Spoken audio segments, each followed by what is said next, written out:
When people send me message and say, how are you? I don't say, I'm fine, by God's grace, I'll be fine. I don't say that. எப்படி இருக்கீங்கன்னு சில செய்தி அனுப்பும் பொழுது நான் நல்லா இருக்கிறேன் தேவ கிருபையினால நான் சுகமா இருக்கிறேன்னு சொல்றதெல்லாம் நான் பிடிக்காம சொல்லி செய்யல நான். If I'm not well, I say I'm not well. நான் நல்லா இல்லையா நல்லா இல்லைன்னு சொல்லணும். Headache. தலைவலி இருக்கு. I vomit. நான் வாந்தி எடுக்கிறேன். I tell it as it is. உள்ளது சொல்றோம் அப்படியே.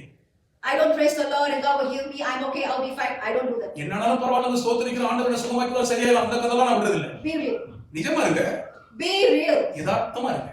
At that point of time, I had peace. உண்மையில் அந்த நேரத்தில் எனக்கு ஒரு பெரிய Peace சமாதானம். that I just not able to comprehend. என்னால கிரகித்துக் கொள்ள முடியாத சமாதானம் அது. I was so calm, I was so peaceful, I was so joyful. மிகுந்த மன அமைதி, ரொம்ப சமாதானம், மகிழ்ச்சி நிறைந்திருந்தேன். And people ask me, are you okay? என்னம்மா நீங்க சரியா இருக்கீங்களா? நல்லா சரியா இருக்கீங்களான்னு கேட்டாங்க. என்ன ரொம்ப அழுத்தத்துக்குள்ள போயிட்டீங்களா என்ன? ரொம்ப சோர்ந்து போயிட்டீங்களா? என்ன தள்ளாடிட்டு இருக்கீங்களா? I look at the person and say, it looks like I need to encourage you. நான் அவங்கள பார்த்து சொன்னேன்ப்பா நான் உன்னை தைரியப்படுத்தும் போல இருக்கிறியே நீ தான் சோர்ந்து இருக்கிற